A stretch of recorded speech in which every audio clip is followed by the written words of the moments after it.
So now we got the release date of that boy Kylo approaching.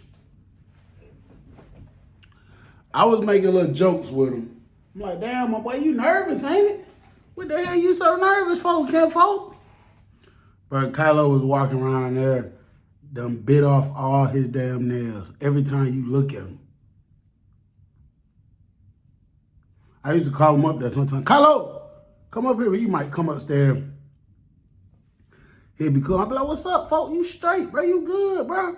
He'd be like, bro, you know what they say. As you get closer and closer to getting out. I'm like, what they say? I already know what they say. But I'm like, what they say? He's like, bro, they say that when people start trying you, people start trying to fight you, trying to wet you up with the candy bar. He was like, man, shit, man, I'm thinking about going on PC or going to the hole or something. It's so funny, though, bro. It's so funny. Because I never forget, I was 1 month away. My boy Black G was a week or two away. I kept telling bro, man, let's go to the hole, bro. That might sound scary to y'all. I don't give a damn.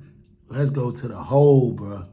Why is we still on this? We're at a level 5 dangerous prison.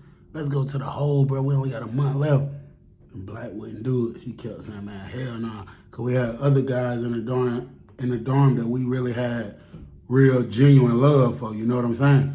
So he was like, if we go to the hole and something happened to one of them, before we leave, we gonna feel bad as hell for leaving. And that's what kept me from leaving. Had I just been in there dolo, no love for nobody that I feel like, you know, I got they back, they got my back. Man, when I got closer to the end, I would have went to the hole. I'd have told them folks I fear for my life. I don't give a damn how nobody feel about it. So, but rewind a little bit, I was telling Kylo, what the hell you gonna go to the hole for, folks? You ain't gonna be able to use the phone for real and call your folks. They only let y'all use the phone in the hole, I think 2 or 3 days a week. And that's if these dummies don't break the phone, because it be dudes that's hating on other people because they got people to talk to on the phone and they don't. So they'll act like they need to use the phone. They'll tell the unit manager they need to use the phone. And they might break the phone. They might beat it on the thing till it break. Or they might got a little razor or something. They'll cut the cord. They'll do something purposely to the phone to break it. And then when you break the phone, the prison gonna take his precious little time fixing the phone because they trying to teach the inmate a lesson about tearing up the damn phones. So I'm like, why would you do that? You're not going to be able to get food from me like you want to, because I'm not finna break my damn neck trying to get it down there every week, risking getting it knocked off. You're not finna be able to use the phone. You ain't just finna be able to be free. You're going to be stuck in the cell. Ain't no telling who your roommate finna be. Man, folks, just chill, bro. And I was playing, joking when him, kept calling him a scary ass nigga. And that's the same thing they used to call me. So getting closer and closer. That boy Kylo on like his 3rd day. Then his 2nd day. Then the day before, bro, I actually saw this man shaking. Like literally shaking. I'm like, fuck, what is wrong with you? Matter of fact, we went to the chow hall. I went to go bust a plate. That man was picking up some beans, bro, was real life doing like this. And I shot to the other table. I'm like, folks, what's up with you, bro? He was just paranoid. He was like, I don't know, bro. And that's when I started thinking, is this ass on drugs or something? But he wasn't on no drugs and that. But I'm like, bro, you was good. I think he was more so nervous about, you know, just going back into society after so long. I think that's a lot of people's problem. Because when you're in prison, bro, to be all the way honest, if you're just being a normal inmate with none of that extra stuff going on, you're not worried about rent. You're not worried about utilities. You're not worried about a phone bill.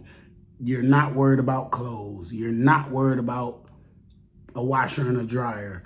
It's a lot of things people in prison not worried about. I really feel like a nigga in prison for 10 years versus a nigga on the streets for 10 years. The nigga in prison got it better. Because I got real responsibilities out here. I could fuck around and get evicted and be homeless and be on the streets down bad. In prison, you got a bed, you got a cell, you got a blanket, you got a sheet, you got a pillow, they gonna give you clothes, they gonna feed you, even if it ain't what you want to eat, you're gonna eat.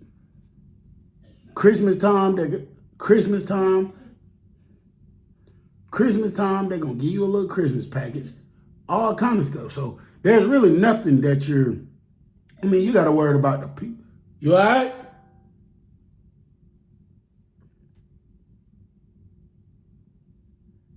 Christmas time, they're going to give you a different meal. They're going to come give you a Christmas package.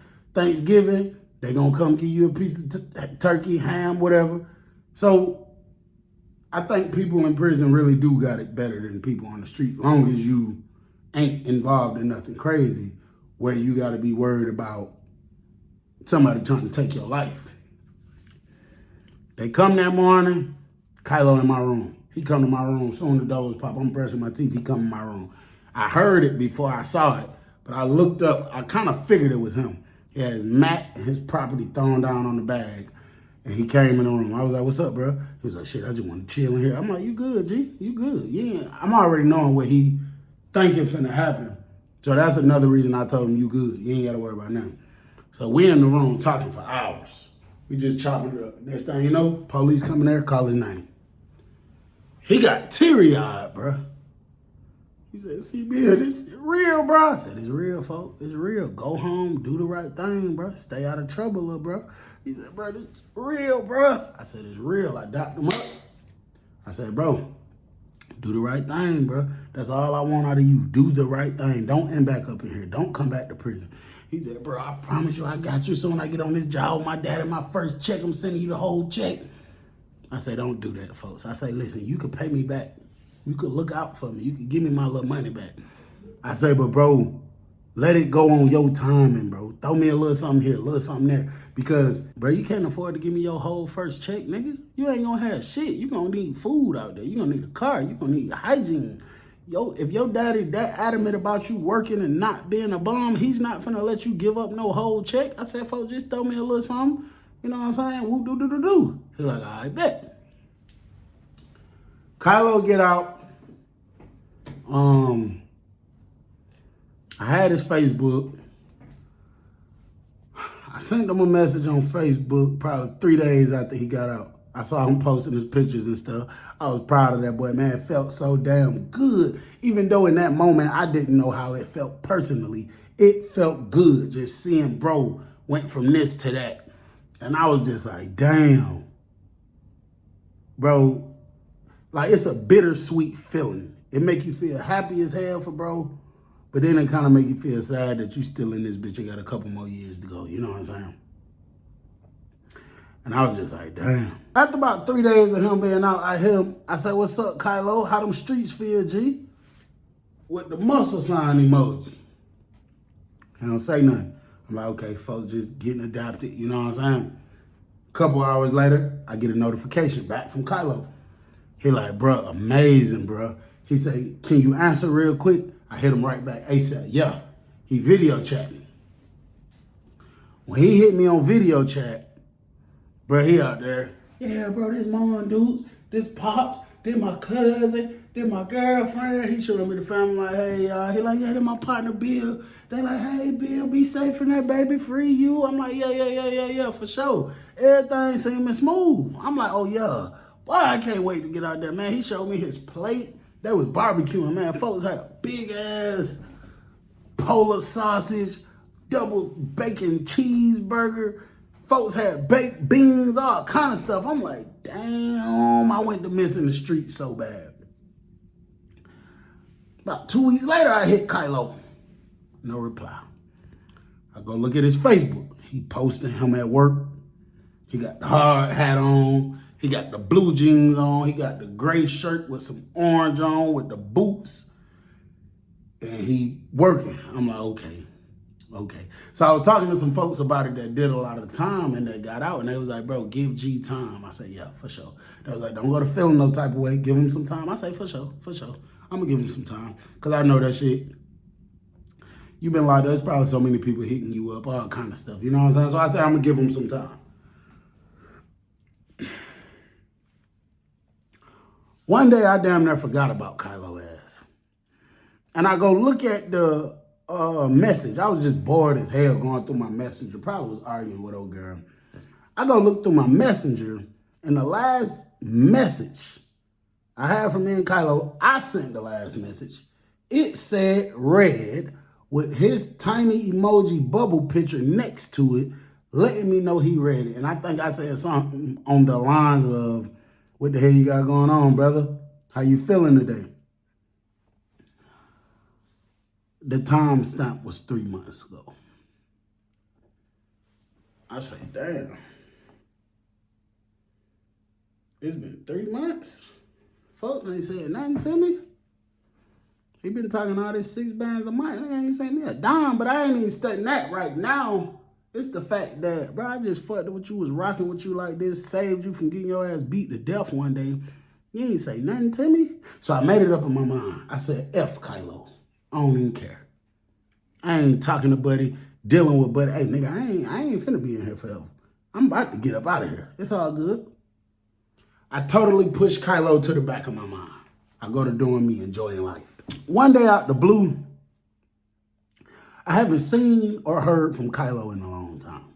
I get a notification pop up on my Facebook that said Kylo is live right now. And don't nobody go to trying to find him on Facebook because his name ain't no damn Kylo. I made that name up. I see he live. I click on it. That boy Kylo. It ain't nothing but 4 people in the damn chat. Gucci hat. It was cold around this time. Louis V long sleeve. Whatever type of pants got. Way before this trend even came out of people having them little diamond looking things on their pants, he had them back then. Gucci shoes. When I say thigh pads busting out of all 4 pockets, he the real 4PF. Thigh pads popping out. He pulling them out. Yeah, come on, man. Come on, man. Came out and ran it up on you, little broke. Come on, man. Came out and ran it up. Hold on, that's just 1 pocket. Hold on, 2 pocket.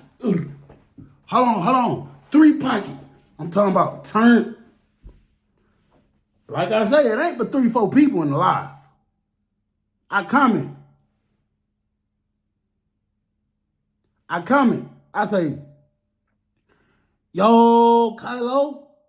Bro, you can see him reading. You can see him reading. You can see him reading it. You know when somebody on live and they like this, and then they talking, and then a comment drop, and then they be like, that's what he did. I said, bro, I know for sure Gigi seen my message. So I said, okay, we're going to play cool. I leave off his live. I go just looking through his posts because I haven't seen nothing in a while. Bro, every post this nigga dropping, he got on designer clothes. He's showing him in Miami. He's showing him in L.A. He's showing him in New York. He's showing him with all kind of different stuff going on. He's showing some type of new Camaro he just bought with a pink slip next to it said cash, ain't nothing rented. And at that point is when I felt some type of way. I jumped in his DM, sent him a long-ass, emotional-ass message. I say, bro, that's lame as fuck. Hold on, my son got his TV up too loud, and he's new here. So this is a moment. I got to teach a lesson and let him know when I'm in here working. Silence. Hold on. So in that moment is when I felt a certain type of way. I said, oh, yeah. Folks really got me fucked up right now, for real. I said, it's all good, though. I sent them a long-ass emotional message. I ain't gonna lie. I called him a couple of bitch-ass niggas. I told him he lame. I told him if he ever come back and chain gang, I'm gonna have somebody smack the shit out of him. I told him all kind of shit. Guess what he did?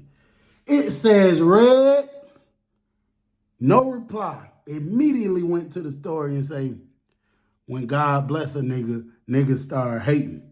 LOL. But that shit hurt my feelings, folks. That shit real life hurt my feelings. I said, ain't no way, bro. Ain't no way this how people act. So I really 100% put it in my mind and said, fuck Kylo. I ain't talking to that nigga. I ain't reaching out to that nigga, nothing, because I know I'm about to have great potential. Nigga, I got great potential in prison. I've been a hustler my whole life. I was 10 years old outside selling toys that my mama bought me, nigga. Fuck you. Made that up in my mind, nigga. Fuck you. This probably was from the time Kylo got out. This had to be a year later. Because from the moment I was just telling y'all, it was about 6 months went by. I'm sitting in the cell chilling. I'm sitting in my cell chilling. And it was something going on. I think they was moving us to another dorm because they was finna paint this dorm. So we unpacking. I just had started getting prepared to unpack all my stuff. To pack all my stuff, go to the next dorm and repack it. So while I'm unpacking all my stuff, I'm seeing several pieces of paper folded up, all kind of shit. So instead of me just grabbing it, throwing it away, I grab it and unravel it and just see what it is before I know if I need to throw it away or if I need to keep it.